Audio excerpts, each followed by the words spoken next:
honorables membres du jury, et vous tous, mes chers camarades, bonsoir. Bonsoir.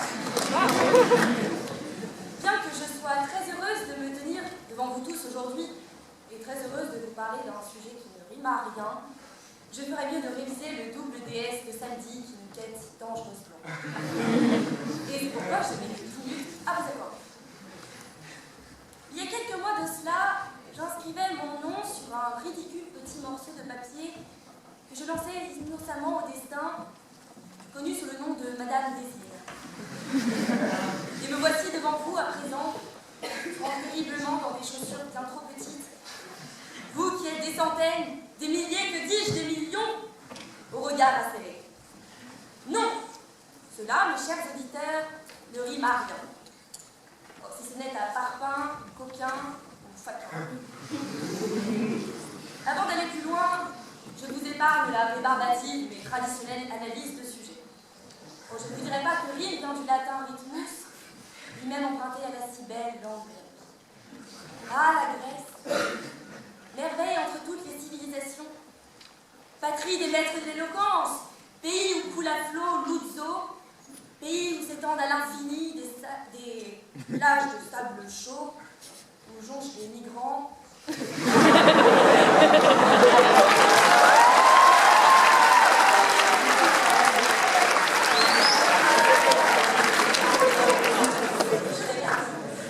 Revenons à notre sujet avant de nous noyer.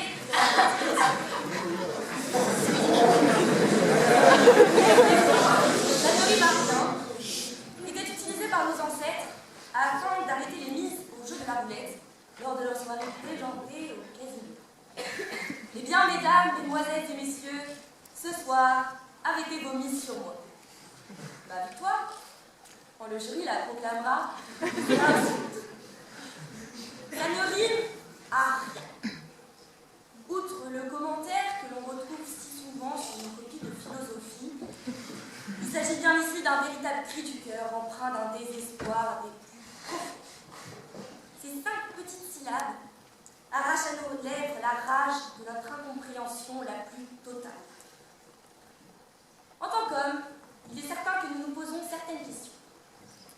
Qui suis-je? Quelle est notre destinée? Et pourquoi donc avoir installé des drapeaux devant Saint-Jean?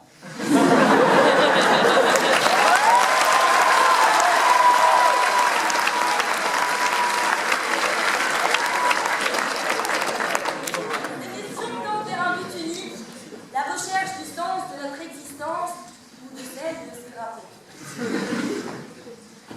Si nous devions résumer immédiatement notre passage sur Terre en quelques mots, que pourrions-nous dire? Pour ma part, il s'agit bien évidemment de Winnie, Woody, Witchy. La fusion.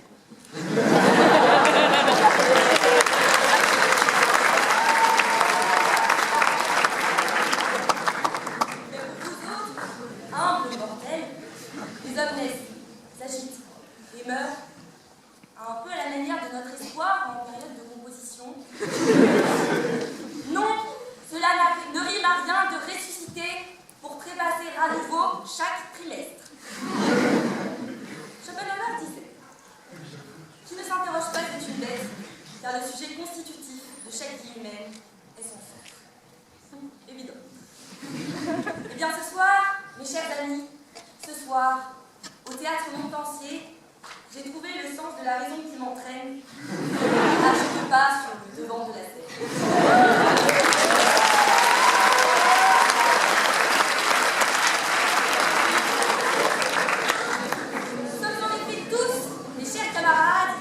Habités d'une même âme à donner sens et forme à notre vie. Une grande partie d'entre vous rêve très certainement d'entamer les épiques concours de beuverie des établissements renommés de Ligue Centrale ou encore HEC. Je parle ici pour vous, élèves estimés de S et ES.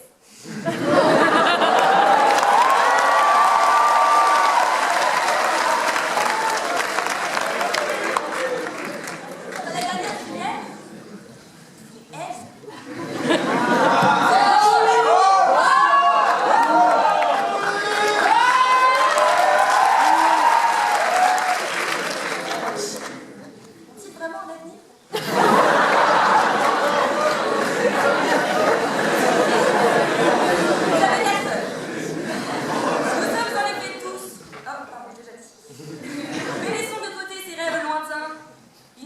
rien. Bon, si ce n'est pas Gourdin, Matin, c'est rien. Profitons de notre jeunesse, cueillons le jour présent, car après tout, carpe diem. Et comme dirait un grand poète cher à mon cœur, on verra bien ce que l'avenir nous réserve.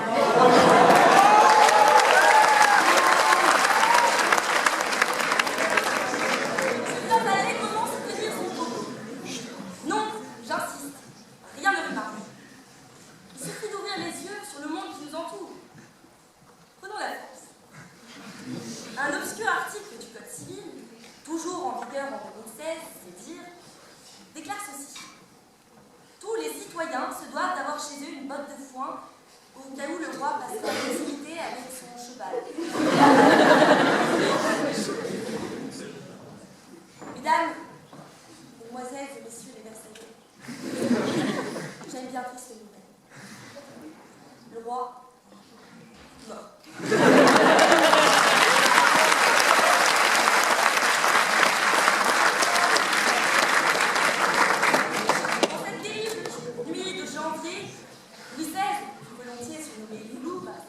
Marie-Antoinette, pour la tête d'un cortège entêté et qui, tête baissée, laisse mourir. Mais là, un vassal qui lui tient tête engage un tête-à-tête un peu trop insistant et le contraint à faire profil bas. Le souverain s'insurge. Il perd la tête. Sans mauvais jeu de mots. Voyez-vous donc ici-bas, même les lois qui dictent notre conduite ne riment à rien. Pouvons encore rétrécir l'échelle. Regardez par vous-même. Y a-t-il quelque sens régissant nos vies de lycéens à Saint-Jean-Baptiste? Ça ne rime à rien. Notre machine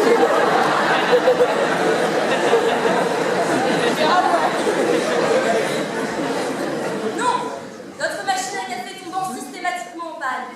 Les devoirs du samedi matin, les tripodes, le fouet impétueux de Marie ou d'Hélène. Non, cela n'a aucun sens. Que notre peuple opprimé se révolte et que vive l'anarchie!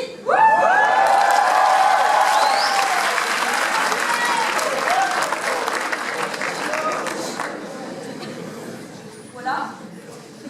Ma plaidoirie en faveur de nous autres, élèves opprimés de Saint-Jean, s'achève ici.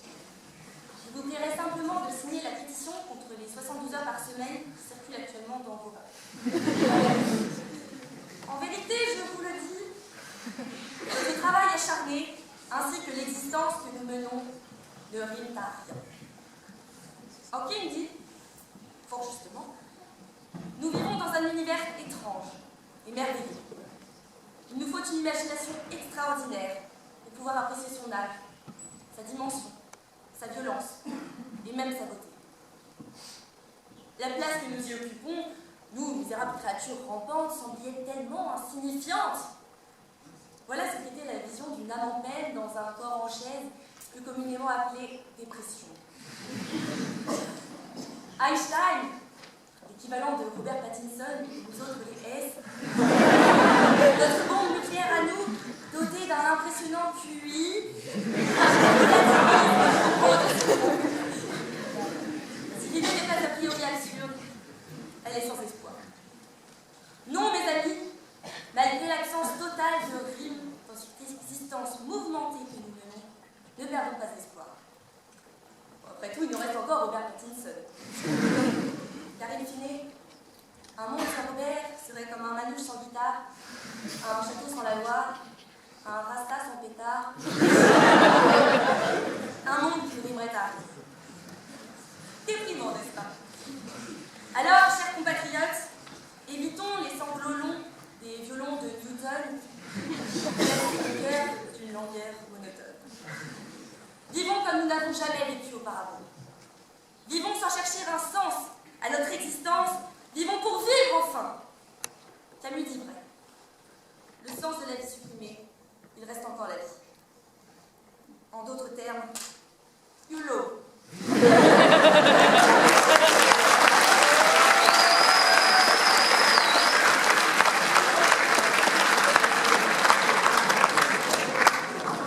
Animons-nous d'une rage de vivre, jeunes gens. Et cette forment en lutte, et nous, encore des bisutes, on se dispute. Mais tout cela ne dure finalement qu'une minute. Et on crie « Flûte !»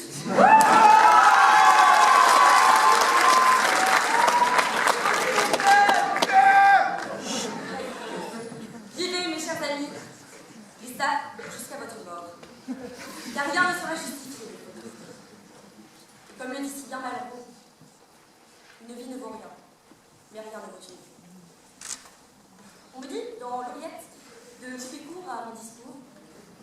En effet, me direz-vous, pour un discours qui ne rime à rien, ça fait beaucoup de mots.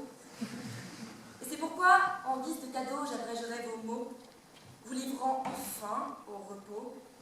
Et tandis que résonnent encore haut mes derniers échos, j'espère décrocher le gros lot avec brio. Car oui, mes chers amis, tout cela n'a beau rimer à rien. Rien, c'est déjà beaucoup.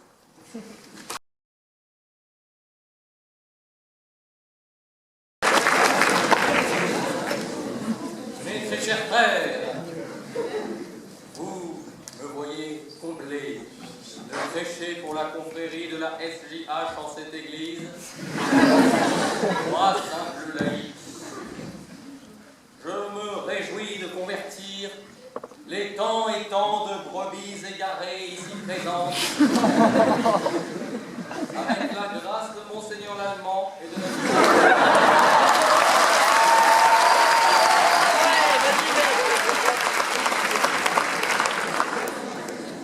Ensemble, ouvrons notre Bible, chers frères, et méditons ce verset que nous offre notre Père fondateur, Honoré de Balzac. À nous deux maintenant. En lisant de nombreuses heures ombrilières, j'y ai vu la dénonciation du vice pécamineux de l'ambition. En effet, à nous deux maintenant, est le cri d'un arriviste assoiffé de pouvoir. Oui, notre père Balzac dénonce ce péché si fréquent, mais totalement interdit. Prions mes frères, prions, en signe de pénitence. Chers élèves, chers néophytes du culte de la SJH, c'est à vous que je m'adresse. Je vois le vice inscrit sur vos visages, et cela inquiète l'homme pieux et le prêcheur que je suis. Ambitieux, ambitieuse, oui, vous, mécréants et pauvres pécheurs, regardez-vous, mais regardez-vous donc. Vous souhaitez devenir de grands médecins, de grands ingénieurs, voire de grands politiciens. Vous avez de l'ambition, et vous avez raison, car ce sont les grands hommes qui font l'histoire et forgent l'avenir à la sueur de leur front. Non, soyons sérieux. Vous voulez être grand? Vous voulez être riche? D'ailleurs, vous montrez un tel amour pour les notes que le troisième trimestre devient pour vous ce que la couenne est au jambon.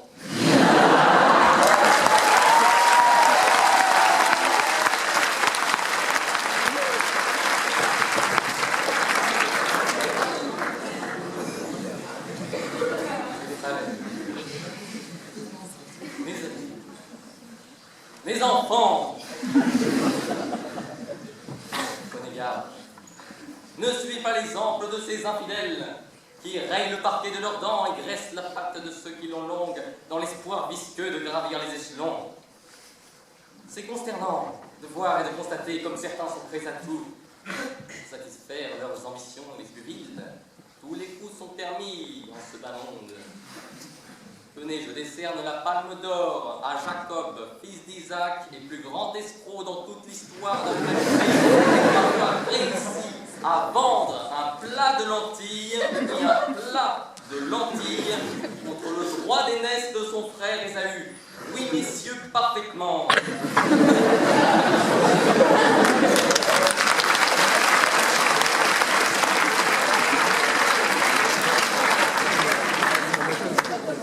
Jacob a quand même réussi à échanger l'héritage, l'affection, la dispense des une corvée de vaisselle et le privilège des habits neufs contre un plat de lentilles. Alors Jacob n'a malheureusement pas pu venir ce soir, mais il mérite tout de même qu'on l'applaudisse bien.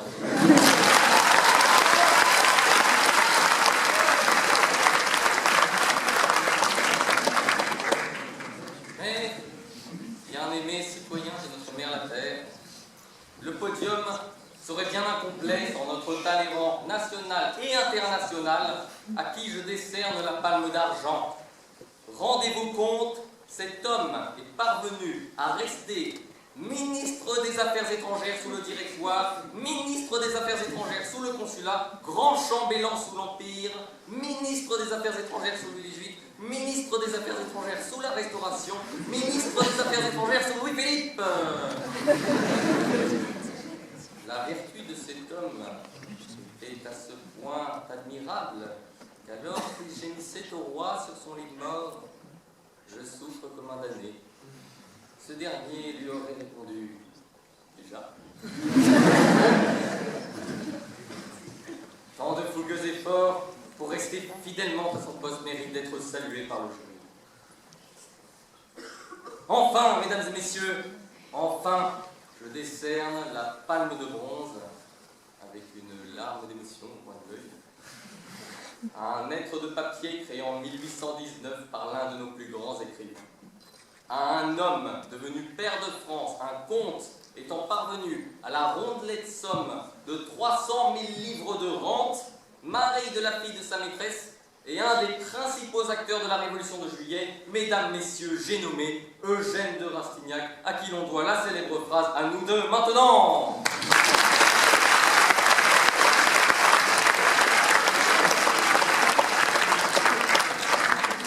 Je vais vous dire Eugène, que tout le monde vous voit dans cette église.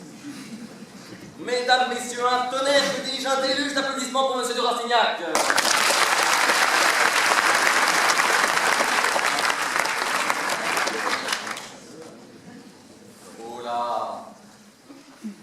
Oh là là!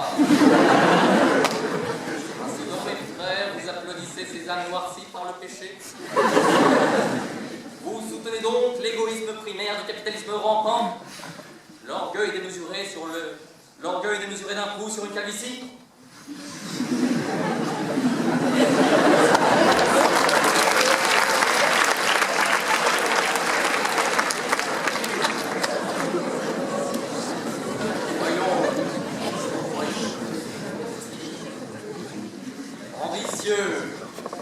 Ambitieuses et autres myrmidons, vous êtes dans le péché? Alors à vous, car l'enfer vous guette. Amen, je vous le dis, il est juste et bon de rester là. Amen, je vous le dis, les premiers seront les derniers. Alors je plonge mon regard dans le plus glauque de vos yeux. Amen, je vous le déclare, trop d'ambition vous perdra. Écoutez plutôt cet épicurien célèbre. Pas lui. Il en faut peu pour être honnête.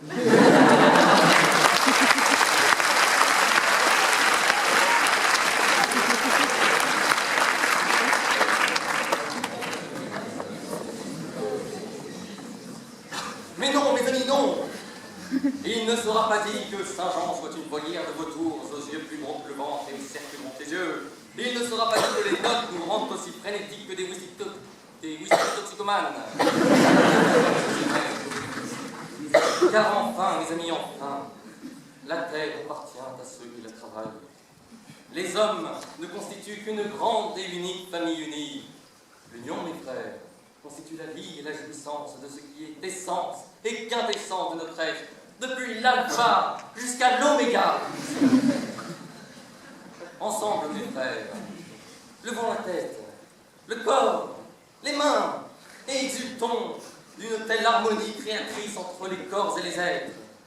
Parce que le bien, c'est bien, et le mal, c'est mal.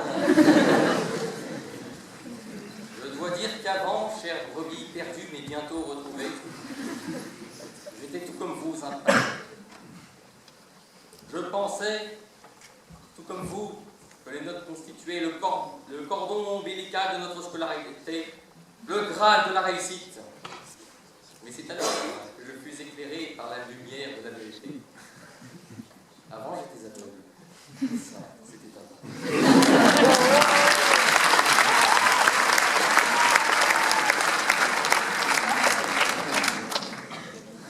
Chers enfants, si vous tremblez devant la perspective de renoncer à la destruction de vos adversaires, eh bien, tant pis pour vous. L'altruisme. Enfin, l'altruisme représente l'orgasme vertueux duquel l'homme doit se prévaloir. Alors, donnons-nous la main, mes frères. Rions et chantons d'être ensemble en ce lieu divin. Rendons gloire à Balzac pour son enseignement.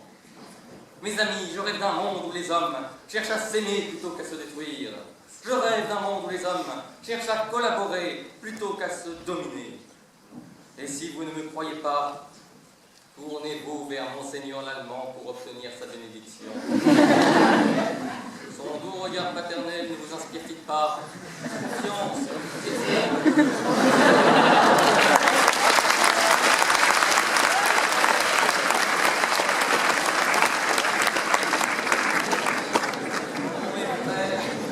Courez à votre perte.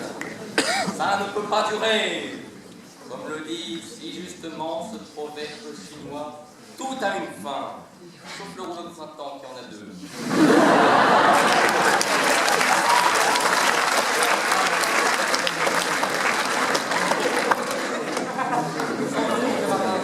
Je ne suis qu'un avion sans aile, qu'un scout sans son béret, une chaussette sans sa sœur, un poisson hors de l'eau.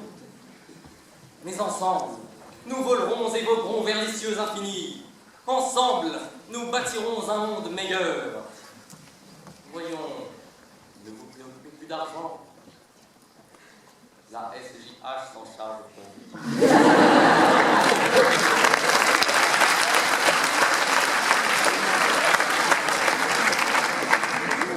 Parce que concurrence rime avec concupiscence. Parce qu'ambition rime avec prostitution. Mais parce que coopération rime avec solution, mes frères, ensemble, nous bâtirons des montagnes. Cher public, à nous deux, nous accomplirons l'incroyable. À nous centaines, chers élèves, nous changerons Saint-Jean. À nous 7,5 milliards, chers terriens, nous changerons le monde.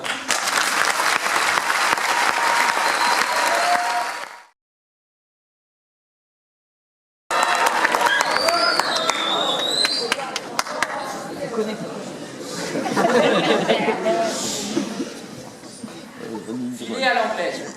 Rassurez-vous, ce n'est pas du tout le moment pour moi. Peut-être que l'idée sera tentante pour certains d'entre vous dans 5 minutes, quand la première blague ne sera toujours pas arrivée et que la philosophie Nietzsche commencera à vous endormir. Mais ne perdons pas le fil, revenons à nos moutons et faisons le point. Filez à l'anglaise. Filez. Verbe intransitif, familier, qui signifie quitter rapidement un lieu, dégarpir, décamper. Très bien, c'est clair. Maintenant, filez à l'anglaise. Non, non, je vous vois venir. Je ne lancerai pas dans un débat insipide pour vous démontrer à l'aide de préjugés maladroits que les Anglais sont plus lâches que nous.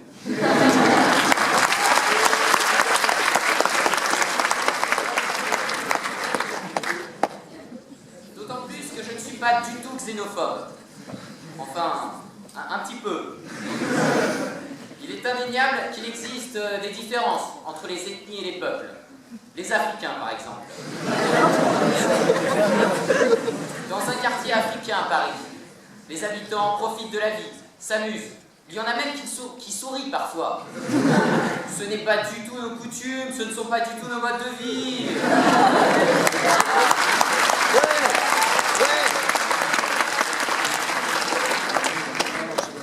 Mais voyez-vous, je suis tout de même tolérant avec les étrangers.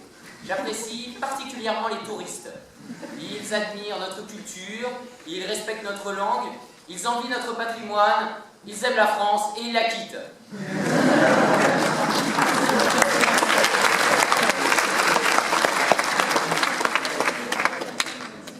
Cependant, ils partent d'eux-mêmes. On ne peut pas dire qu'ils filent à l'anglaise. Heureusement, il n'y a pas cette notion de fuite. La fuite est une réaction instinctive d'un individu face à un événement qui met en péril sa vie. Le neurologue Henri Laborie explique que lorsqu'un individu est face à une difficulté, il s'offre à lui 3 solutions: l'inhibition, le combat, la fuite. Il explique aussi dans Éloge de la fuite que, je cite, « Lorsque le voilier ne peut plus lutter contre le vent et les flots pour poursuivre sa route, la fuite reste souvent le seul moyen de sauver, loin des côtes, le bateau et son équipage. » Ainsi, le général de Gaulle, qui en juin 40 a littéralement filé à l'anglaise,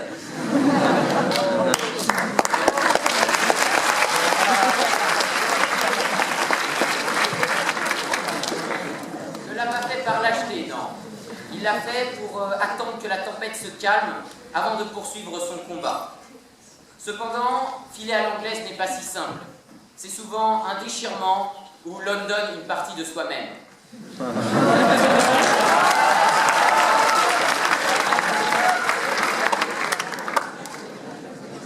Stefan Zweig exprime cette idée dans son récit autobiographique « Le monde d'hier ».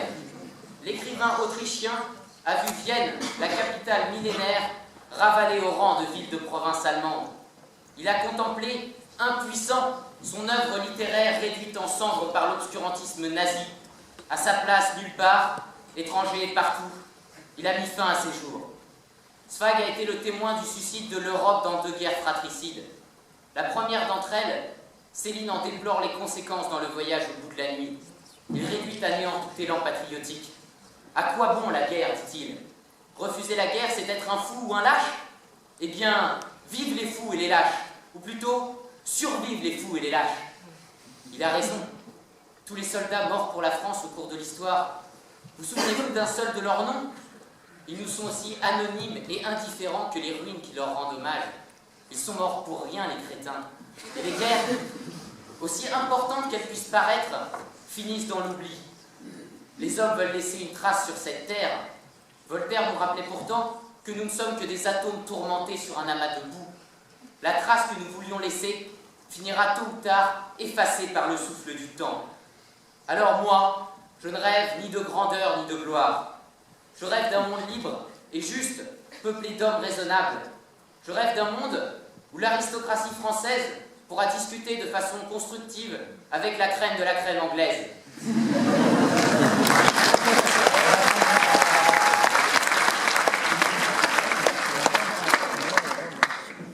Et dans ce monde, je rêve d'une banque qui rémunère mon PEL à 4 000 €.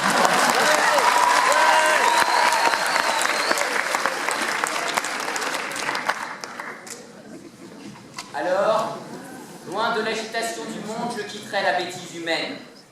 Je filerai à l'anglaise, loin du casse-tête chinois social, pour retrouver mon auberge espagnole intérieure.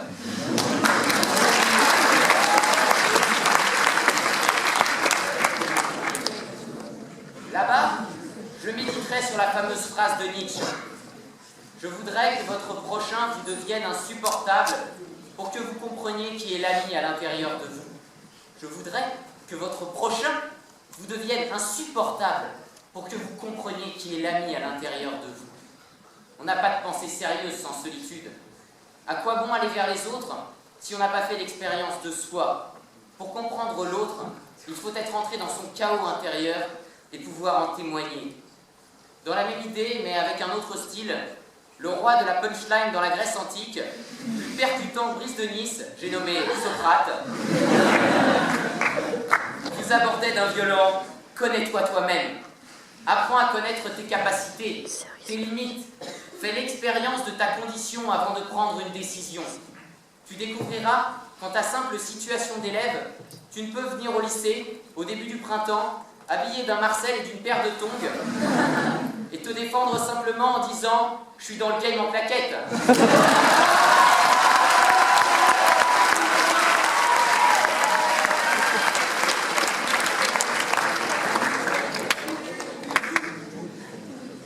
Autre exemple, sans doute moins parlant mais plus littéraire, si Madame Bovary, dans le livre éponyme de Flaubert, avait pris le temps de se retourner sur elle-même, de méditer pour comprendre la vanité de ses désirs, peut-être, et je dis bien peut-être, elle n'aurait pas attendu l'agonie pour réaliser que seul l'amour de son mari était réel. Ah, l'amour! Pourtant recherché par tous, on a tendance à filer à l'anglaise devant lui. Encore une fois, les Anglais sont spécialistes. George Mike disait à ce propos, « Les continentaux ont une vie sexuelle, les Anglais une bouillotte. »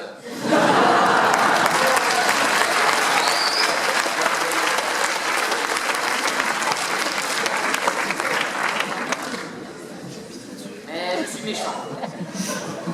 C'est un peu la même chose pour tous les peuples.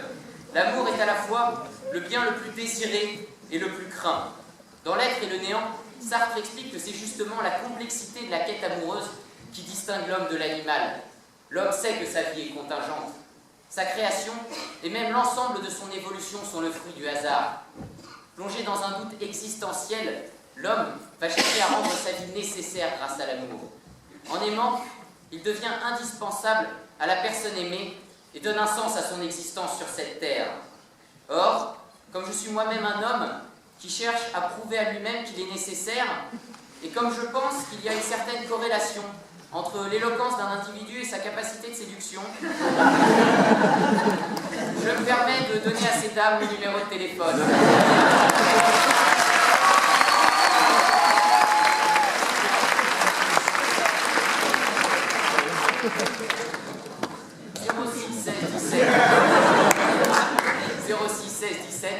92.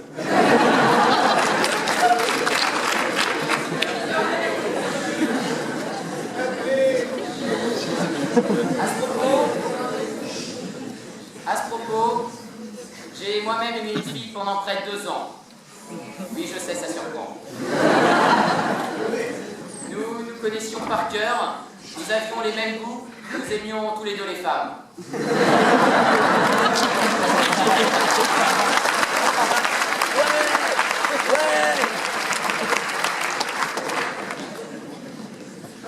Vous pensez qu'une telle expérience me donna envie de renoncer à l'amour et de filer même devant une Anglaise?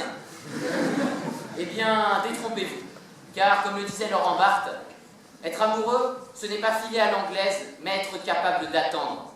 Selon Laurent Barthes, si on est réellement amoureux, en l'absence de l'être aimé, on ressent un tumulte d'angoisse. À un rendez-vous galant, votre dulciné est en retard. Ce n'est pas la colère qui vous envahit, mais un sentiment d'abandon intérieur. Mais il ou elle arrive, il ou elle est là. C'est une délivrance, un instant de grâce. Imaginez, un rencard avec le président de la République. Jules y voit arriver, il a traversé Paris en scooter, a fait ses baloches et a quitté ses mots.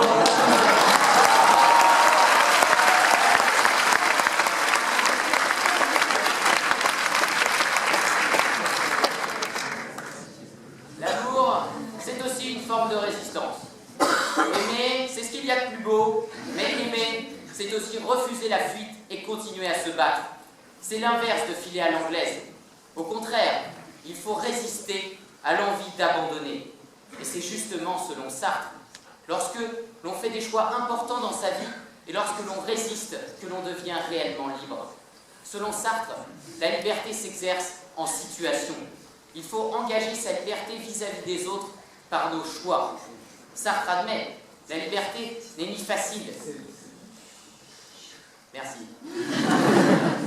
Sartre l'admet, la liberté n'est ni facile, ni agréable à exercer. C'est chaud aussi.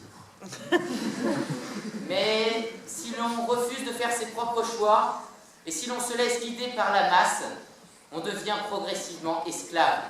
Dans une telle dynamique, la folie nous guette. C'est ce qu'expliquait Hannah Arendt. Si l'on refuse de réfléchir, si l'on refuse d'avoir ses propres pensées, le mal en nous ressurgit.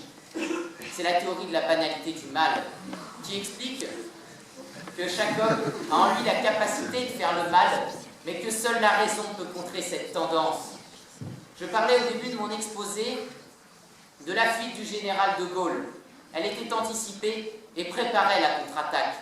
Cependant, si l'on file à l'anglaise face aux choix importants, si l'on file à l'anglaise face aux situations difficiles, si l'on refuse de prendre réellement parti, on perd progressivement sa liberté et son humanité. Les grands philosophes, conscients de la fragilité de leur liberté et de leur part d'animalité, ont toujours poussé plus loin la réflexion. Pascal a vendu son âme au diable, mais personne n'a eu sa liberté de penser.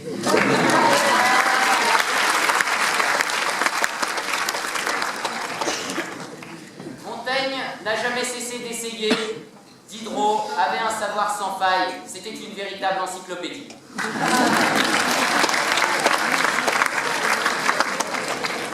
Enfin, Michel Foucault n'avait jamais dit son dernier mot.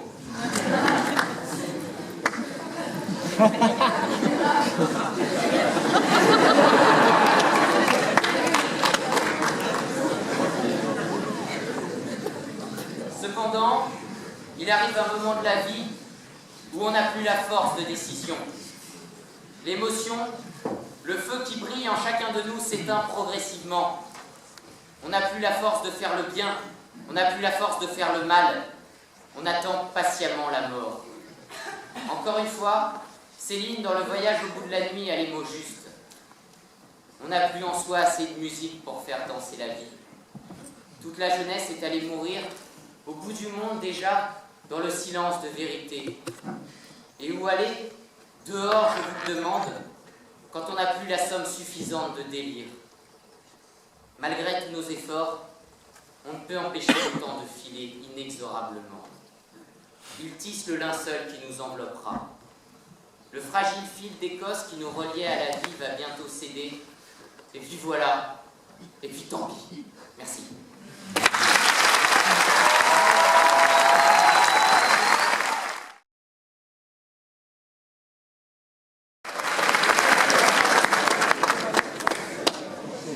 Les Gaulois n'ont pas changé.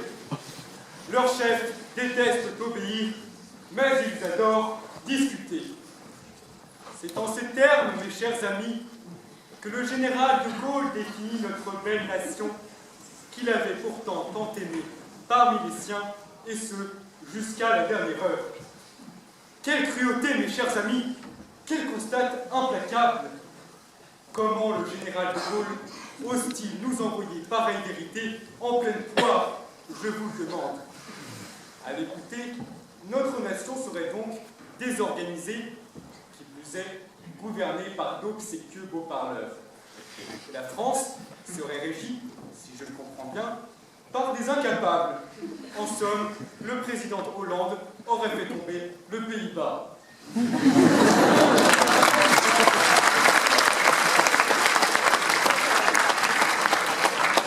chers amis, je vous le déclare, en tant que Versaillais, je ne mange pas de ce pain-là.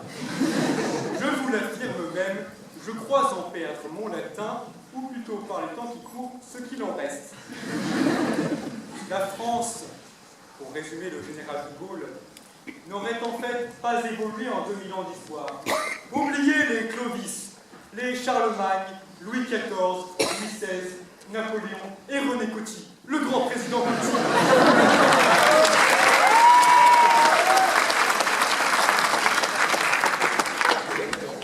L'histoire, comme vous le savez tous, a inscrit leur nom au panthéon des grands hommes, mais voilà qu'en une sentence, le général s'en vient de les en effacer à jamais.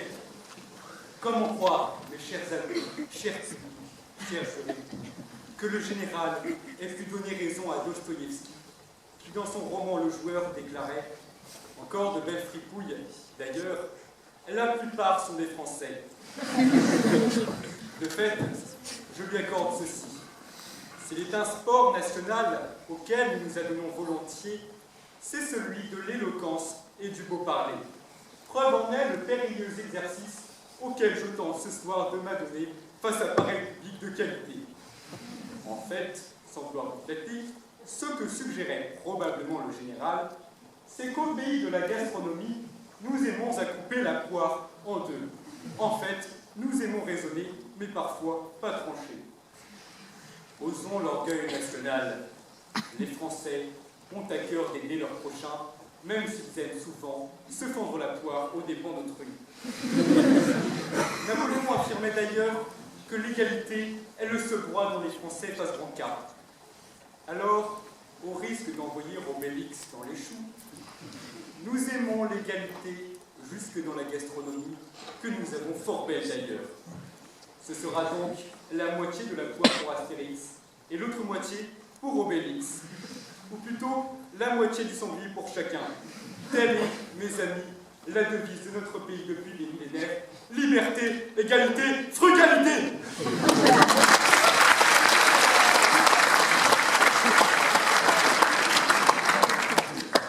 Sous-peser, mesurer, raisonner, négocier, c'est là le propre du français et pas que du ES. Soyons fiers de cet héritage, mes amis, car une telle subtilité n'est pas donnée à tous les peuples, je vous l'avoue. D'ailleurs, Rousseau en fit le constat dans son contrat social lorsqu'il déclarait « L'égalité n'est certainement pas un fruit de tous les climats. » Couper la poire en deux, je ne sais si vous le savez, suppose en effet d'être suffisamment mûr pour ne pas pécher et risquer de précipiter la fin des haricots. Ainsi, c'est un art vraiment difficile que de trancher pour que le fruit de la décision soit aussi juteux que possible. D'autant plus qu'il est souvent absurde de se réclamer d'un égalitarisme aussi strict. Chacun a en soi un exemple des plus concrets. Pour ce faire, revenons-en à nos moutons gaulois, ou plutôt à nos sangliers, ceux qu'absorbent quotidiennement Astérix et Obélix. Cette bonne poire, au brais large, accepte mi-figue, mi-raisin, pressentant que les carottes sont cuites, le partage équilibré de sa délicate et raffinée pitance. Je vous le jure, je ne vous raconte pas de salade, en vous affirmant que, cerise sur le gâteau, notre aimable livreur de menhir tombe dans l'instant dans les pommes. Pour résumer, Obélix vient donc de perdre la patate pour des produits, simplement parce qu'un bout de chou, haut comme 3 pommes, finit par avoir le melon à force de s'approprier l'oseille d'autrui.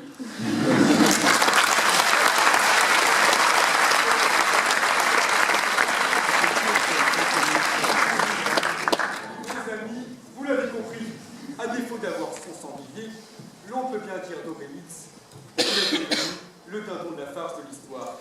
Une conclusion s'impose alors que vous avez probablement remarqué étant petit, à force de couper les poires en deux, l'on finit toujours par avoir des pépins.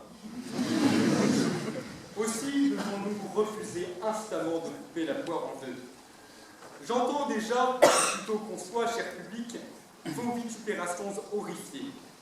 Néanmoins, je tiens à vous renvoyer aux théoriciens de l'égalité. J'entends évidemment les auteurs les plus cités par les professeurs de philosophie à Saint-Jean-Just, Karl Marx et Engels, qui déclaraient, dans leur manifeste du Parti communiste, qui est, je dois le dire, la véritable Bible de Saint-Jean-Just, ils déclaraient à chacun selon ses besoins.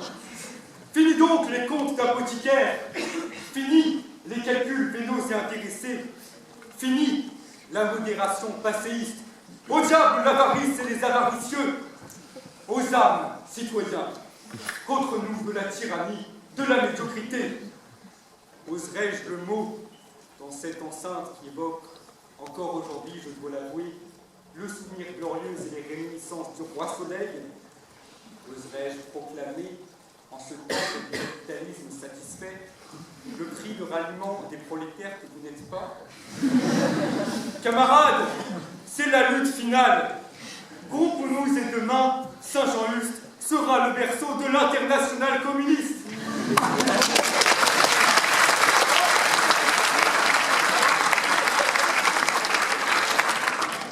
Car, ne nous y trompons pas, comment appelez-vous une communauté autosuffisante d'individus desquels on exige sans cesse qu'ils augmentent leur productivité dans le travail, et ce tout en recevant le même salaire qui, dois-je préciser, est toujours aussi nul? Appelez cela, mes chers camarades, comme bon vous semble. Pour ma part, j'appelle cela le communisme, et pas n'importe lequel, mesdames et messieurs, celui de la sainte et grande mère patrie, j'ai nommé la patrie régie par Vladimir Poutine. Mais je m'égare, vous l'avez compris, très cher public, quelle tristesse que de compter ce que l'on donne. Souvenez-vous, ou plutôt, Faites mine de vous souvenir. Dans son roman magnifique qu'est Voyage au bout de la nuit, Louis-Ferdinand des Touches, plus connu sous le beau pseudonyme de Céline, fit émerger un personnage des plus magnifiques. Peut-être le seul être désintéressé que comporte son œuvre.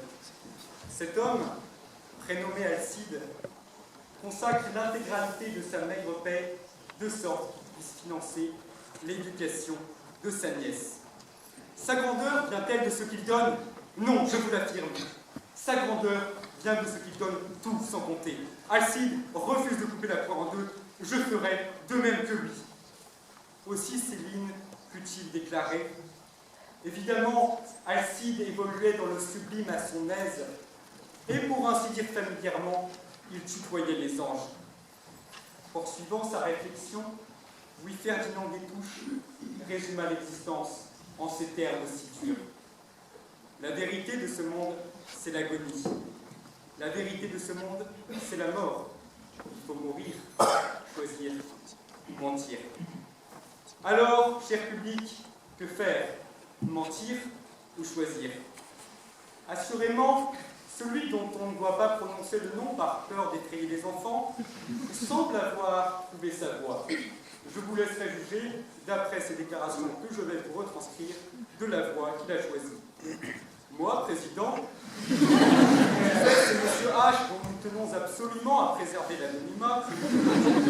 Moi, président, disait-il, je serai le président de toutes les bonnes poires.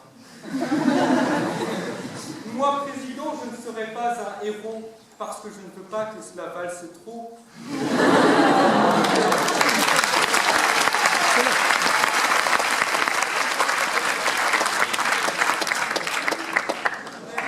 Moi, président, et notez-le, c'est peut-être la seule promesse de campagne qu'il ait tenue, je couperai bien la poire en deux et ne ménagerai pas la chèvre et le chou. Certes, mais moi, candidate au concours d'éloquence, je m'en vais vous donner une leçon, plutôt une recette culinaire des plus fascinantes. Mélangez un peu de chèvre et de chou. Ajoutez-y de bonnes poires délicatement choisies et de préférence tranchées en deux par souci d'indécision. Saupoudrez le tout de quelques pétales de rose et vous voilà prête à déguster le plat du jour. J'ai nommé le seul, le vrai, l'unique et l'authentique flambi, saveur fraise des bois.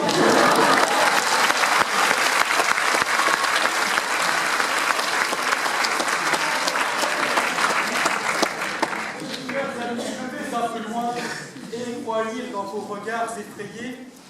Mais qu'est-ce que c'est que ce guet-apens? Cependant, je vous le déclare, il est vrai, le flambi, c'est moche, c'est jaune, ça ne va avec rien, et en prime, ça vous pourrit la vie. Mais arrêtons sur ces sujets parce que, comme le disait Nicolas Boileau, la critique est aisée, l'art difficile. De plus, j'ajouterais à cela, au fond, qui est véritablement le fautif dans cette histoire de recettes mal conçues? Après tout, ne dit-on pas qui sème le flanc, récolte la pirouette? Alors, contre la mortification et l'inaction, écoutons l'hymne à la vie que chantait Erasme, peu connu des citoyens de cette salle. Que serait la vie et mériterait-elle vraiment son nom si le plaisir y manquait, déclarait-il. Cependant, au risque de confondre l'un des plus grands penseurs de tous les temps, je vais vous avouer qu'il a probablement plagié un grand philosophe. Ce philosophe dont je vais vous parler est malheureusement méconnu de nos salles de philosophie à Saint-Jean-d'Ulst, mais pourtant bien présent à vos esprits. Je veux évidemment parler d'Otis. Otis, déclaré de mes faits, je ne crois pas qu'il y ait de bonnes ou de mauvaises.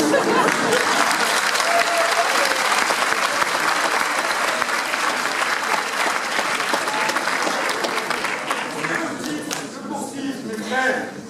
Je chante la vie, je danse la vie.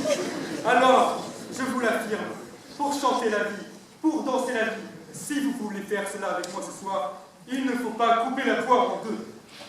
Mais, cher public, je vous vois impatient, trépignant, peut-être même frémissante à l'égard du sophiste que je suis. Je vous vois, perfides observateurs que vous êtes, désireux de trouver en moi un quelconque chef d'accusation. Je sais qu'entendant l'intitulé de mon propos, vous vous êtes instamment demandé quel serait mon verdict au procès de Louis-Philippe. Car il s'agit bien aujourd'hui de juger de la mort ou de la vie, symboliquement du moins, de ce roi méconnu. En effet, il fut bien celui que le caricaturiste Daumier dépeignit sous les traits d'une poire, peut-être en raison de son faciès qu'il avait, je vous l'avoue, peu avantageux. Croyez-vous que je sois capable ici de juger de la royauté dans l'antre du roi Soleil de ses sbires? Pensez-vous qu'à Versailles, au théâtre du Foncier, je puisse décider de trancher la tête d'un roi? Non, vous faites chou blanc, mes amis.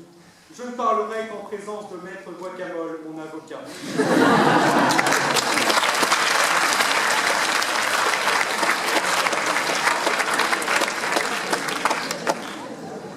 Je vous ai néanmoins, cher public, gardé une voix pour la soif, de peur de vous laisser sur votre faim. Voilà donc le meilleur pour la fin, ou plutôt le meilleur pour votre faim, car nous voilà arrivés à l'heure fatidique que tous les enfants attendent, j'ai bien nommé le dessert. Et oui, me direz-vous, que faites-vous de l'onctueuse, de la délicate, belle et raffinée poire Belle Hélène?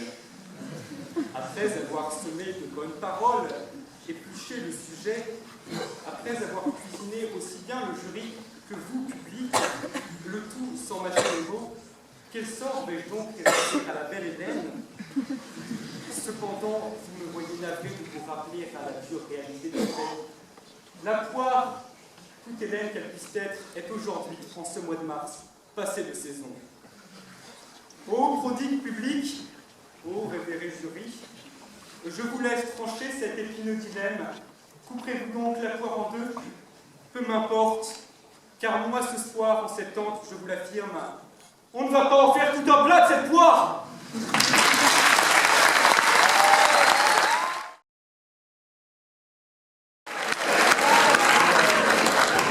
Allez Thibaut. Là-bas, fuit. La fuite. Un mot qui, rien qu'en lui-même, sonne comme une évaporation mystérieuse. Fuir. Là-bas, fuir. C'est là le cri de guerre de maints grands esprits. Et l'on comprend aisément qu'il se soit imposé à celui des professeurs qui ont préparé ce concours, lorsque, la tête entre deux paquets de copies, il contemplait, impuissant, le soleil radieux pénétrer dans leur bureau. Fuir. Là-bas, lequel d'entre nous n'y a jamais songé, lorsque, le samedi matin, il retrouve la silhouette familière des tripodes et se demande ce que ses enseignants bien-aimés étaient au sujet de déesse. Lequel d'entre nous, devant tous ces petits désagréments de la vie, n'a jamais rêvé d'évasions lointaines et d'horizons infinis? Non. Même ceux parmi nous qui sont le plus accrochés à leur bonne terre versaillaise, et j'en fais partie, pensaient fuir là-bas. Avant nous, Marcel Proust disait que l'érudition est une fuite loin de notre propre vie, que nous n'avons pas le courage de regarder en face. Baudelaire rêvait de voyager hors du monde, du temps et de l'espace. Diogène fuyait la compagnie et la société des hommes. Lamartine se sentait pris dans le tourbillon incontrôlable de la fuite du temps. Antigone fuyait la vie parce qu'elle ne lui convenait pas, comme son père Édipe avait fui la vérité pour ne pas voir ses crimes et fui la lumière quand il les avait enfin connus tout entiers. Cet enfant Mallarmé qui, le regard dans le vide et le visage empreint de mélancolie, écrivait « Fuis, là-bas, fuis ». La fuite. On en trouve les traces dans la plus haute antiquité où, selon les chroniqueurs, une troupe de pirates avait l'habitude de fuir le combat en prononçant la mystérieuse incantation « Lego, Lego, Lego, Lego ».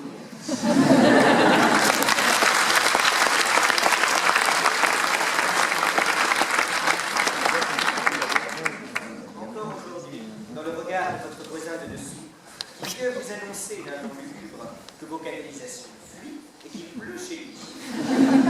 On la trouve dans la voix de Monsieur Lallemand lorsqu'il vous dit « Bon, sortez les cahiers ».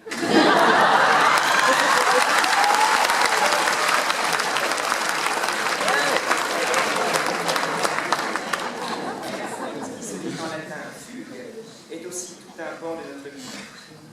Ainsi donc, si la fuite nous inspire tous tant, c'est qu'elle est profondément ancrée en l'homme, comme une seconde nature. Le courage est une décision, mais la fuite est un réflexe. La fuite fait partie du célèbre instinct de survie qui, dans les moments critiques, paraît-il, reprend toujours le dessus. La fuite n'est pas un plaisir, mais une nécessité, un acte imposé par les circonstances. Elle n'apporte ni la gloire ni la satisfaction. Elle permet juste de sauver ce qui peut encore l'être. Et, à cet égard, la fuite représente le pragmatisme. Fuir, c'est avoir pris conscience de la situation et en tirer les conséquences nécessaires. Le cas de l'autruche est par exemple hautement révélateur. Cet animal est bien connu pour son comportement pour le moins singulier. En cas de danger, il enfouit sa tête dans le sable au lieu de chercher à fuir. L'autruche est une idéologue. La fuite et elle pense qu'elle pourra se tirer d'affaire sans renoncer à ses principes. À moins qu'elle ne soit tout simplement son. Plus noblement, l'on connaît l'histoire de la bataille de Poitiers, épisode majeur de la guerre du sang. Le roi Jean le Bon, descendu de cheval, combat à l'épée au milieu de ses hommes. Et tandis que les fiers chevaliers de France sont décimés par les tirs des archers anglais, il entend la voix de son fils cadet qui lui crie « Père, gardez-vous à droite, Père, gardez-vous à gauche. » Cela, certes, cela est beau, cela est chevaleresque, mais cela n'est pas réaliste. Et si Jean le Bon et son fils avaient étalé sans demander leur reste, peut-être le roi n'eût-il pas été fait prisonnier, et peut-être la France eût-elle évité la guerre civile qui la déchira de longues années. Enfin, il est inutile de refaire l'histoire. Mais toujours est-il que la fuite est salutaire, ou tout du moins plus réaliste. Mais en revanche, la fuite est risquée. Risquée d'une part parce qu'elle n'a jamais été très bien vue, et même aujourd'hui, ne parle-t-on pas en France de fuite des capitaux vers l'étranger? Et risquée d'autre part parce qu'elle comporte toujours une part inconnue. On sait ce que l'on perd, on ne sait pas ce que l'on gagne. Et c'est en cela que fuir, c'est prendre un risque. Il faut être sûr de savoir où l'on va, vers où l'on fuit, vers quel but on tend. L'on peut fuir en avant, c'est-à-dire se dérober chaque fois qu'une difficulté se présente, et prendre la vie de vitesse en espérant qu'elle se terminera avant qu'elle ait eu le temps de trop nous ennuyer. L'on peut fuir en arrière, se disant que le monde prend un chemin que nous ne voulons pas suivre, et réagissant à la tendance générale par un excès de conservatisme. Mais l'on peut aussi fuir sans bouger, en restant accroché à son rocher, partant du principe que le monde avance et qu'il finira bien par nous dépasser, au propre comme au figuré. Où va-t-il? Nous ne voulons pas en entendre parler. Mal l'armé, lui, ne sait pas où il va. Vous conviendrez que sa destination, là-bas, c'est un peu vague. Sa fuite est la plus désespérée qui soit, car fuir sans savoir où l'on va, c'est prendre le risque, en se disant que l'on sera mieux partout ailleurs que là où l'on est actuellement. Si Mallarmé ne sait pas où il va, c'est sans doute aussi qu'il aime la fuite pour elle-même, pour le panache du geste et pour une certaine beauté esthétique que la fuite possède. Vous m'accorderez en effet que, chez Goethe, la fuite du cavalier qui chevauche dans la nuit et le vent pour sauver son enfant malade des griffes du terrible roi des Aulnes est tout de même plus poétique que l'ordonnancement régulier des légions romaines. Et comment ne pas être ému devant la fuite éperdue de ce peuple qui, poursuivi par les chars et les guerriers de Pharaon, s'élance vers la mer avec ses troupeaux et ses tentes, croyant dans la liberté que son Dieu lui a promise. Comment ne pas prendre parti pour la souris, quand celle-ci, dans le combat qui l'oppose au chat depuis des siècles, a une fois de plus réussi à lui filer entre les pattes. Et, bien plus que belle à regarder, la fuite a même quelque chose de fascinant. Quand par hasard l'été, un timide lézard se dort au soleil sur une pierre plate, alors on voit aussitôt l'enfant accourir à grand bruit, pour le plaisir de voir sa malheureuse victime d'étaler à toutes jambes et se terrer dans une faille de la maison. Oui, la fuite a quelque chose de fascinant. Mais il ne sera pas dit dans tout cela que j'ai fait l'éloge de la couardise. Car la fuite, paradoxalement, nécessite un certain courage, jusqu'à confiner parfois à l'héroïsme. En effet, en toutes circonstances, la solution de facilité, c'est toujours de ne rien faire. Et fuir, c'est prendre une décision radicale et, on l'a dit, une décision risquée. Prenons l'exemple, je ne sais pas moi, d'un haut responsable politique qui, 4 ans après son élection, s'apercevrait que 80% de la population du pays concerné n'a plus confiance en lui et risquerait malgré tout de rester au pouvoir. Est-ce que du courage ou est-ce que de la mollesse? Je laisse à chacun le soin d'un désir. Toujours est-il que la fuite n'est pas facile et qu'elle demande une force morale importante. Et pourtant, si l'on va plus loin, chaque jour de notre vie n'est-il pas un jour de plus où nous avons réussi à fuir la mort? Nos vies sont de vastes fuites, comme en perspective, où toutes les lignes convergent immuablement vers un même point de fuite. Et la fuite elle-même nous poursuivra toujours sur le long chemin de nos existences. Bon, je crois avoir maintenant fait le tour du sujet en ce qui concerne la fuite. Voulez-vous donc, en conclusion, que je vous donne mon avis personnel? Fuir, là-bas, fuir. Quelle honte, quelle billevesée, quelle ineptie, quelle insanité. La fuite, oui, la fuite, n'est pas une chose qui se respecte. Et je m'étonne même que vous m'ayez laissé débiter pendant si longtemps de si belles sottises. Où sont les temps glorieux, où la simple évocation d'une action aussi basse lui fait dresser les cheveux sur la tête? Y a-t-il plus de sang qui bouillonne en vos veines? Avez-vous déjà oublié l'époque où nous courions sus aux Anglois pour les bouquerantes de la tête?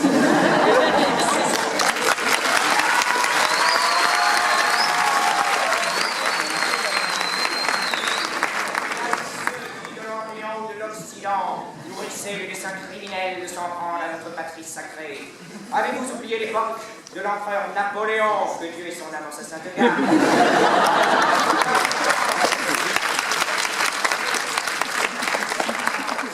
Allez de Bruxelles à Naples, en passant par Varsovie et Barcelone. Non, nous sommes toujours ceux de jadis, fils de Saint-Louis et de Cyrano de Bergerac. Et quand le son de l'olifant retentira, nous serons parmi les premiers à courir où le devoir nous appelle, tandis qu'un seul cri jaillira de nos lèvres. Fuir, jamais. Nous serons enfin libérés, délivrés. Et d'autres, je dire encore, vive la nation, vive la patrie, vive la France.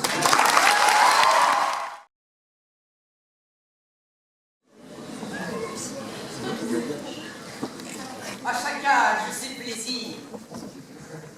La vie est en effet une succession de cadeaux à offrir, à peine traversée par de petits problèmes secondaires, finalement pas si graves. La crise, les flux migratoires, la relation de nos présidents avec des chanteuses et des actrices, les pots de vin que j'ai versés pour arriver jusqu'ici. Mais alors, pouvez-vous me dire pourquoi notre pays va sombre, le dos courbé, les mains croisées, tristes, voyant le jour comme la nuit et tous les chats comme gris, et allant même jusqu'à renier son orthographe? La raison fondamentale, c'est qu'on nous a assaillis dans notre enfance de questions existentielles sans nous donner de réponses crédibles. Pourquoi? Pourquoi le roi d'Agobert met-il sa culotte à l'envers? À quoi bon plumer sans cesse cette innocente alouette? Vers quel but court-il le furet du bois, mesdames? Et finalement, la question que nous crie ce soir la mère Michel: où est mon chat?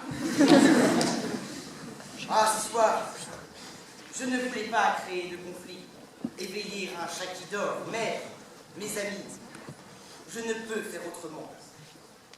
Ce problème est universel, et nous ne pouvons pas laisser attendre plus avant cette interrogation.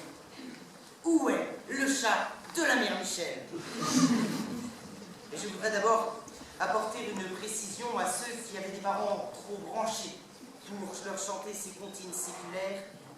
Il ne s'agit pas ici de la réaction de Madame Michu, agrippant de tout son cœur une pauvre souris avec laquelle elle vient de cliquer sans le faire exprès sur une petite croix rouge, croyant agrandir la taille de la page et s'exprimant ainsi. Où est donc le chat de la mère Michel?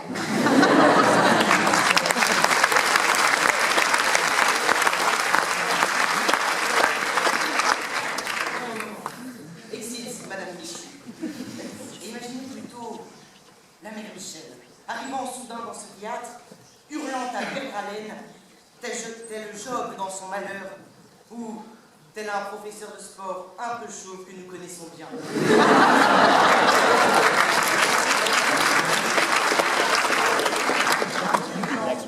Hurlant disparition de son mari. Les plus paresseux d'entre vous lui diraient qu'il suffit d'utiliser une technique de géolocalisation complexe qui le ramènerait chez elle en un rien de temps. Les plus cinéphiles, quant à eux, se rappelleraient avec émotion le père Rému, accueillant dans sa boulangerie avec son chat Pompon le retour de leurs femmes respectives. Enfin, les plus cupides, c'est-à-dire les plus nombreux d'entre vous, je vous l'assure, se précipiteraient au poteau électrique le plus proche pour analyser la photo floue et décolorée de l'animal avec la récompense promise que la mère Michel a collée la veille avec ses propres larmes de chagrin. On aurait surtout envie de lui dire à cette mère Michel qu'un chat, comme le chantait Claude François, c'est comme le beau temps en Bretagne. Ça s'en va, chat.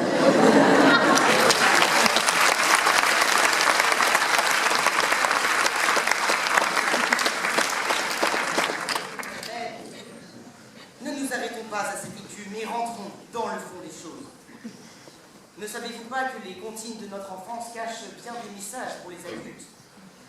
Ce bon roi d'Agobert, qui, comme notre président Giscard d'Estaing, a mis chaque culotte à l'envers, est critiqué pour ses mœurs, et peut-être même aussi pour avoir retourné sa veste, comme tant d'autres dans l'histoire.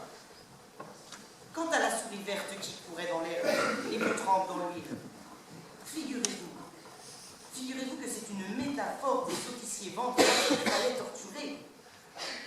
Et, pour ne pas choquer vos chastes oreilles, je vous laisserai regarder ce soir, au clair de la lune, ce que veut dire battre le briquet dans la langue de Molière.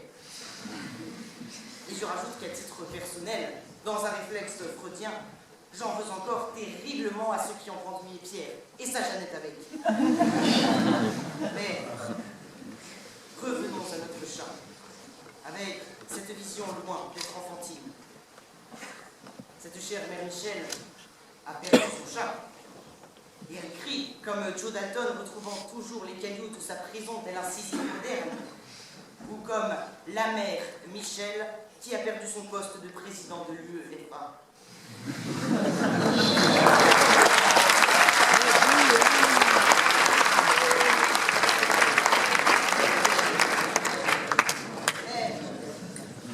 Mais qu'est-ce que c'est que ce chat? C'est son bien, son avoir, son trésor, sa vertu, son désir, son conatus, ce qu'elle a de plus précieux et que d'autres veulent s'accaparer.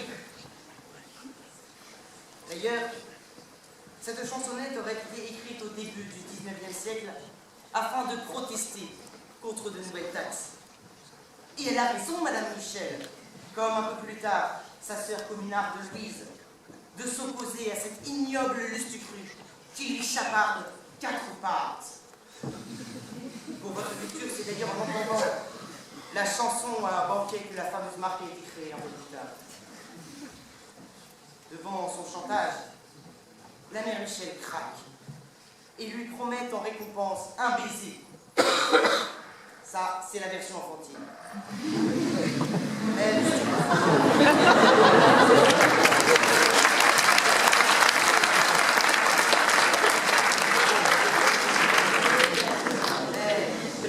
Lustucru ne cède pas et s'en va profiter du produit de la vente.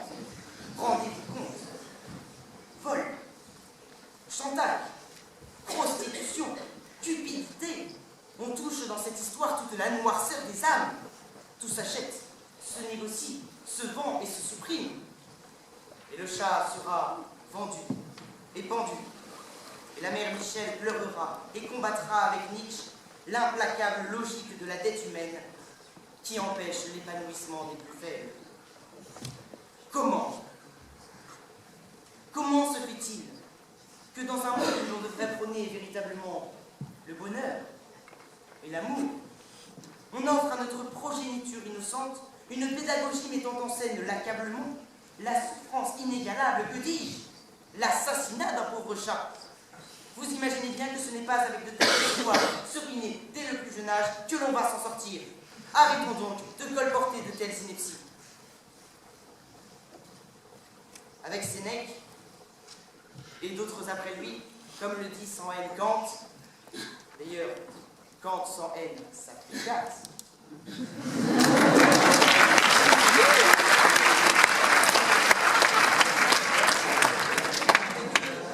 Avec eux donc, j'ose prétendre que les comportements calculateurs d'un Lustucru ne sont pas le tout de la nature humaine. Il y a aussi des gens bons. Debout toutes les mères Michel de la terre, les terminales et les premières, arrêtez de crier comme la momie chachapoya du tableau de Munch et cherchez sérieusement votre chat dans cette jungle qu'elle habite. Et permettez-moi d'aller plus loin. Choisissez mieux vos chats, non d'un chien, car vous avez le choix. D'un côté, vous avez la chaleur d'une amitié, la charité d'une mère Teresa, le charme d'Iseult qui touche Tristan, un chapitre de sa chagueterie, une pièce de Tchaïkovski, et, pour les épicuriens d'entre vous, un bon chablis ou un gros chapeau. Et de l'autre côté, les châtiments injustes, ce chameau qui vient à l'instant de vous crier une priorité, les chars d'un régime totalitaire, les charlatans de tout poil, vivant comme dit Pacha, qui nous embobinent avec des promesses mais se lèchent les babines en nous enlevant le chat de la bouche, comme on dit dans le 13e arrondissement.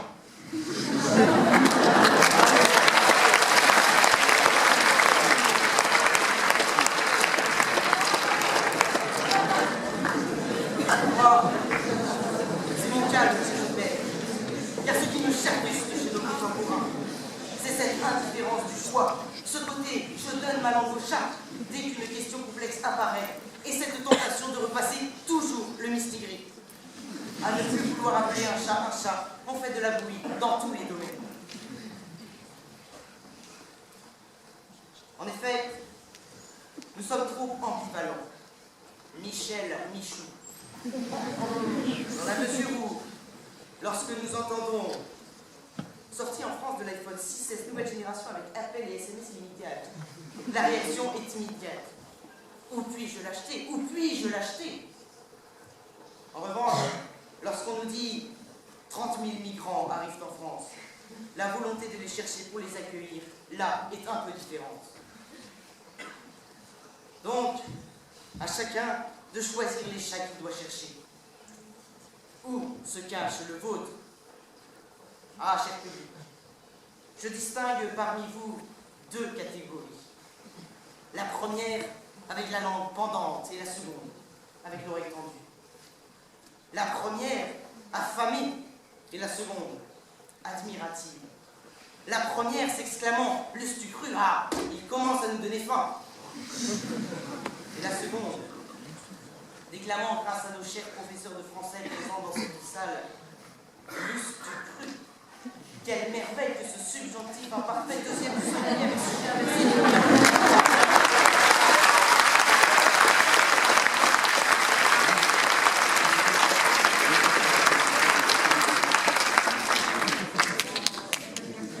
Oui, nous sommes tous différents.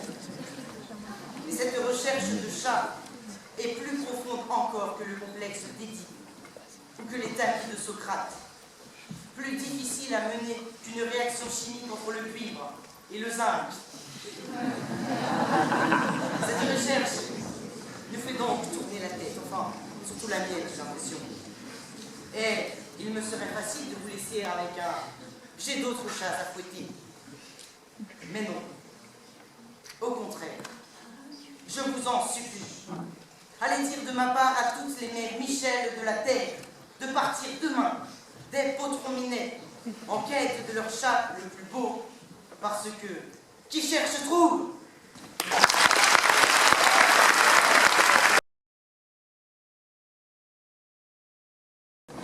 Bonsoir à tous. Les femmes et les enfants bâbord, les hommes et les ancêtres tribord, larguez les chaloupes, gilet de sabotage. L'heure est grave en cette nuit tumultueuse où chacun tente par tout moyen de sauver sa vie. Tous les stratagèmes sont bons, croyez-moi. Certains fuient, d'autres filent à l'anglaise, tandis qu'un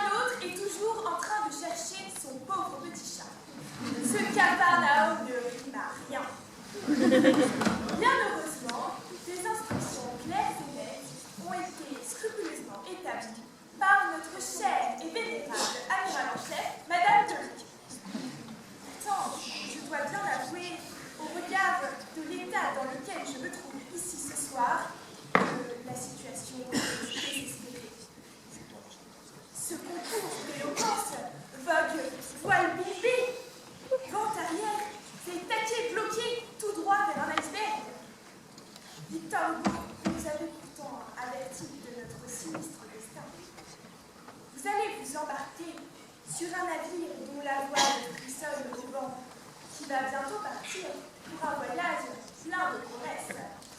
Écoutez celui qui vous dit « Arrêtez, j'ai fait ce naufrage-là ». Mais enfin, pourquoi n'écoute-t-on jamais les vieux sages et les vieux grimoires? Au diable l'assurance effrontée de nos jeunes cœurs. Notre soif d'aventure nous pousse au trépas. Nous voilà perdus, oubliés sur le pont, dans la tempête, au milieu d'une foule de poissons et autres cétacés avides. Mais je suis navrée, je ne peux malheureusement pas sauver ce navire des flots déchaînés. Je suis seule sur le pont. Voyez les lâches? Ils ont tous pris la fuite. Pourtant, dans un instant d'égarement, j'aurais juré entendre un matelot crier « Ah, ma mémoire me fait faux bon !» et je sens avoir perdu le cap. Pourtant, cela me revient tout doucement. Les femmes, ça oui. Les enfants, assurément, d'abord. Les femmes et les enfants d'abord. Quelle instruction ça doit être! C'est bien ce qui me tourmentait. Je suis l'oubliée du Titanic. Celle que l'on n'a pas vue et à qui on laisse la joie de se sauver corps et âme avec le nez. Vous y croyez, vous? J'appartiens à la gente féminine, tout de même. Je sais bien que l'habit ne fait pas le moine, mais ne dit-on pas que la robe fait le juge au tribunal? Eh bien, ce soir, je me porte juge de cette sombre affaire. Rendons-nous. Cette directive d'urgence a bel et bien été bafouée ce soir. Enfin, admirez le complot pernicieux à l'emballage trompeur.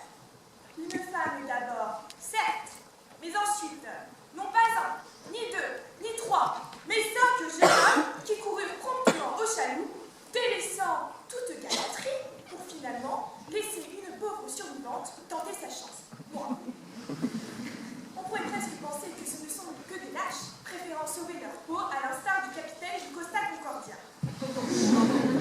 La forme extérieure n'est rien qu'une simple tromperie, et non c'est un proverbe japonais. Ce soir, j'en suis intimement convaincue. Les femmes et les enfants d'abord. Il faut pourtant bien admettre la chose, cette charmante forme galante et prodigieux leur vaut le siècle passé. Cette théorie de priorisation des vies est un peu plus obsolète au siècle de la parité. Oui, mesdames, nous avons désormais acquis le droit de périr en mer. Ouais. À la bonne heure. Grâce à nos chers compatriotes engagés, d'Elsa Triolet à Simone de Beauvoir, nos droits se sont fait entendre. Notre statut s'est élevé au rang de celui des hommes. Ou plutôt, les hommes ont élevé leur réflexion unilatérale à notre hauteur pour finalement apprécier notre inestimable et inaltérable valeur. Mais laissons là ce féminisme acharné et penchons-nous sur le fondement de cette théorie du genre de la suite. Tout d'abord, est-il question ici de sauver les plus faibles ou les plus prometteurs? D'un côté, nous aurions affaire à une idéologie patriarcale et machiste, tandis que l'autre nous amènerait à une discrimination positive. Alors, qui doit survivre lorsque chacun est appelé à périr? Les robes ou les pantalons? Voilà un beau dilemme draconien, comme on l'aime en poser ici ce soir. Tout d'abord, il est certain qu'à l'heure de cette tirade, Coco Chanel et Saint-Laurent n'avaient pas fait leur entrée dans le fabuleux monde de la mode. Eh bien oui, la mode Coco chamboule tout. Imaginez donc, dans une folle agitation, sur le pont, des pantalons et quelques robes. 1000 millions de mille sabords, hurle notre cher Haddock. Des pantalons s'échappent dans les canaux. Quelle pagaille, cette mode à la personne. Les femmes et les enfants d'abord. Non, décidément, ce dicton est passé de mode. Has-been, certains oseront dire. La femme, voyez-vous, est l'avenir de l'homme. En ce sens qu'il serait donc légitime de sauver ces dames d'une baignade forcée. Mais j'entends Shakespeare gronder. Fragilité, ton nom est femme, fait-il déclarer à Hamlet. Par ma barbe, quel outrage insensé! Chacun sait pertinemment qu'une femme est dotée d'une force herculéenne. Mais oui, messieurs, certes subtile et dissimulée la force est, mais multitâche demeure-t-elle. Voilà pourquoi on laisse à la femme la précieuse responsabilité de sauver l'avenir de la mère, les enfants. Cependant, une question me taraude farouchement. Les hommes abandonneraient-ils leurs enfants à un destin aussi sinistre dans les abîmes océaniques? Que nenni! En ferait-il tous une petite Jacques? Que nenni! Que nenni! L'idée est odieuse et répugne tout maître. Les pères, vous savez, ont cet instinct protecteur, ce je ne sais quoi à la Dumbledore qui vous rassure d'une douce voix rauque.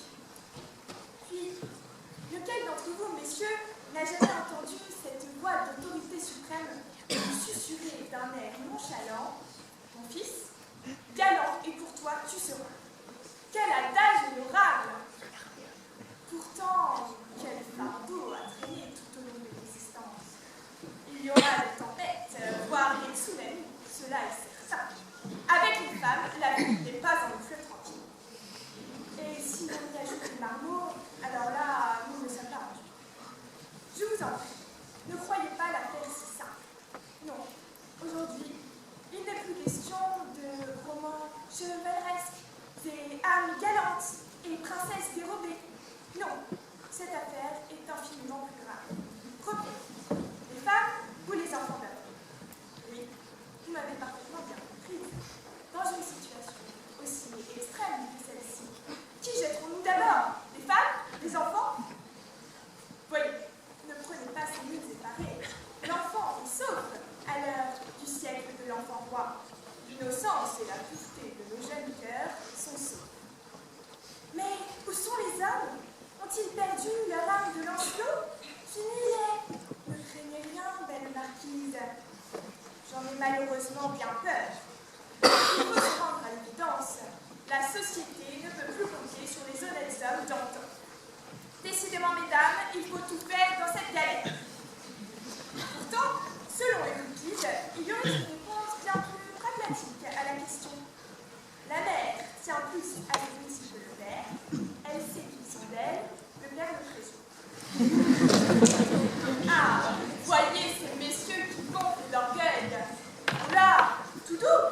Je ne pense pas que les filles remettent en cause la fidélité de ces dames, mais plutôt le manque de confiance en ces femmes dont ces pères font preuve. En effet, pour qu'un navire vogue à vive allure, une cohésion et une solidarité est nécessaire entre ses membres. Regardez plus attentivement. Sur le long fleuve de la vie, ne sommes-nous tous pas embarqués sur la même galère? Ne partageons-nous tous pas la même barque? Arrêtons les discours méfiants et accusations délatrices. L'issue n'en sera nullement paisible, croyez-moi. Non, je rêve qu'un jour, sur les rivières sinueuses de la vie, hommes et femmes, vieillards et enfants, pourront fendre les flots impétueux ensemble. Je rêve qu'un jour, même les bourrasques les plus injustes se transforment en brises légères. Je rêve que nos jeunes cœurs, devenus un jour sages, vivront dans un monde où chacun trouvera sa place. Je fais ce soir ce rêve et vous y convie. Alors, oui, ce soir, il est question de justice. Vous aurez très bien pu vous faire un plaidoyer de ces innocents, abandonnés sur le pont, de ceux qui ne sont pas montés dans les canaux de sauvetage. Pourtant, est-ce une attitude honorable que de fuir au premier orage venu? Le meilleur pour la fin, voilà notre réponse. Oui, il est tout à fait défendable que les plus faibles et les plus impuissants dans la difficulté préservent ce qui peut être préservé. Il laisse ainsi aux plus vigoureux la lourde tâche de sauver le navire d'un naufrage certain.